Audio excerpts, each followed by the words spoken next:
Assalamualaikum warahmatullahi wabarakatuh. Perkenalkan, saya Ahmad Ibnu Arhab.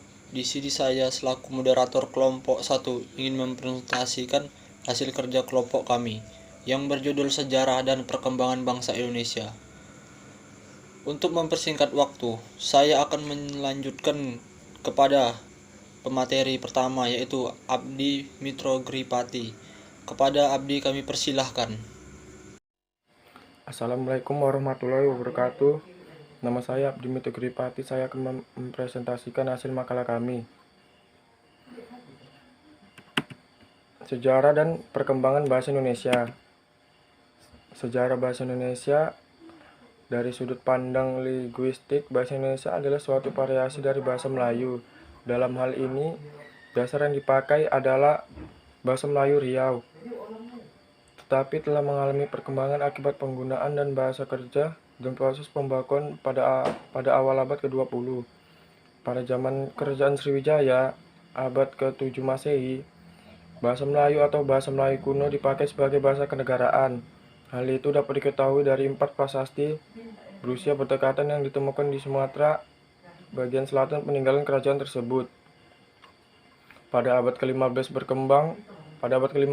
berkembang bentuk yang dianggap sebagai bentuk resmi bahasa Melayu karena dipakai oleh Kesultanan Malaka, yang kelak disebut sebagai bahasa Melayu tinggi. Penggunaannya terbatas di kalangan keluarga kerajaan, namun kerajaan di sekitar Sumatera, Jawa, dan Semenanjung Malaya.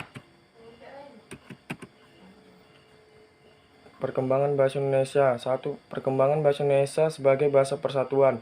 Bahasa Indonesia diikrarkan sebagai bahasa persatuan oleh para pemuda yang mengikuti Kongres Pemuda kedua di Batavia, yang kini di Jakarta, pada tanggal 27 sampai 28 Oktober 1928.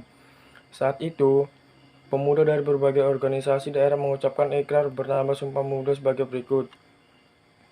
Kami putra dan putri Indonesia mengakui bertumpah darah jeng satu tanah air. Kami putra dan putri Indonesia mengakui berbangsa yang satu, bangsa Indonesia. Kami putra dan putri Indonesia menjunjung bahasa persatuan Indonesia.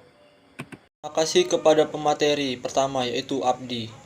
Selanjutnya akan dilanjutkan oleh pemateri kedua, yaitu Abdul Hamid Siregar. Kepada Abdul kami persilahkan.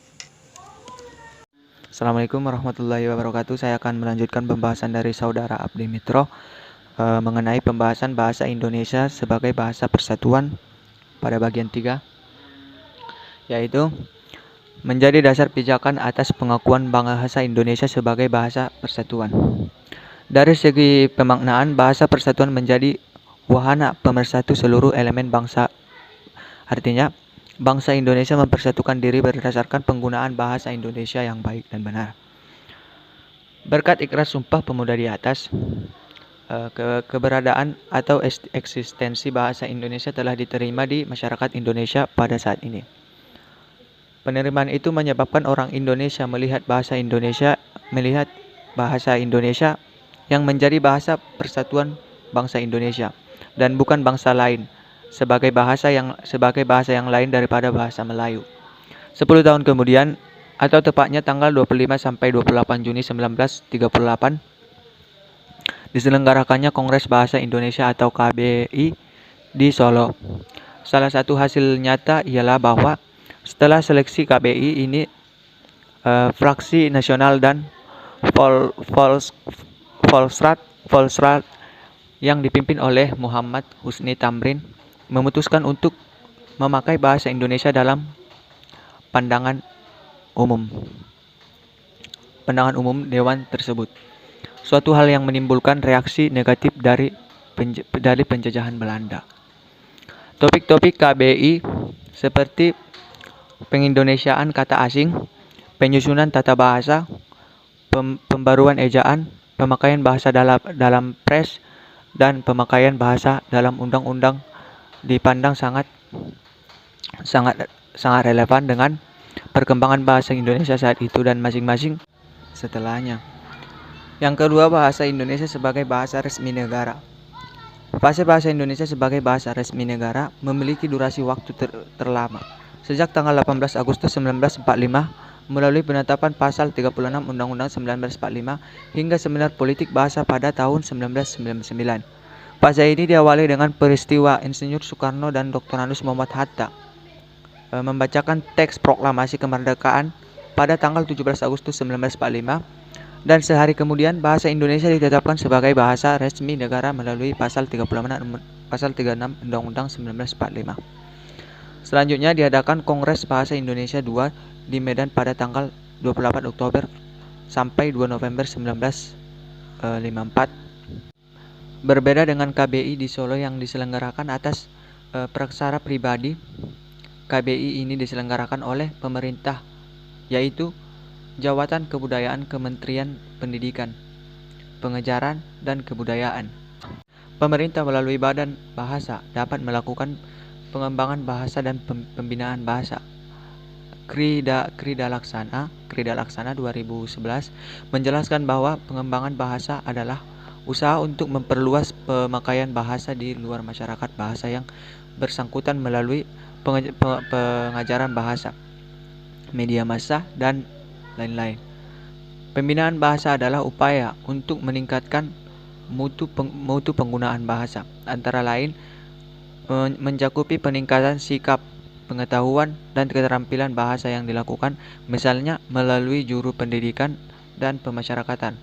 Melalui kedua usaha itu, kelak posisi bahasa Indonesia sebagai bahasa resmi negara semakin kokoh. Mungkin sekian dari saya. Sekian pembahasan dari saya kembalikan kembali kepada model. Baiklah, dari hasil presentasi yang sudah kami tampilkan, saya akan membacakan hasil atau kesimpulan dari hasil kerja kami, yaitu bahasa Indonesia adalah bahasa resmi negara Kesatuan Republik Indonesia dan bahasa Persatuan Bangsa Indonesia. Sampai saat ini, bahasa Indonesia merupakan bahasa yang hidup, yang harus berkembang dengan pegayaan kosakata baru, baik melalui penciptaan maupun melalui penyerapan dari bahasa daerah dan bahasa asing. Pada abad ke-5, perkembangan bentuk yang dianggap sebagai bentuk resmi bahasa Melayu karena dipakai oleh Kesultanan Malaka yang kelak disebut sebagai bahasa Melayu tinggi. Pada zaman penjajahan Belanda pada awal abad ke-20, pemerintah kolonial Belanda ingin menggunakan bahasa Melayu untuk mempermudah komunikasi dengan berpatokan pada bahasa Melayu tinggi yang sudah mempunyai kitab rujukan. Sekian dari presentasi kami. Apabila ada kekurangan mohon dimaafkan. Wassalamualaikum warahmatullahi wabarakatuh.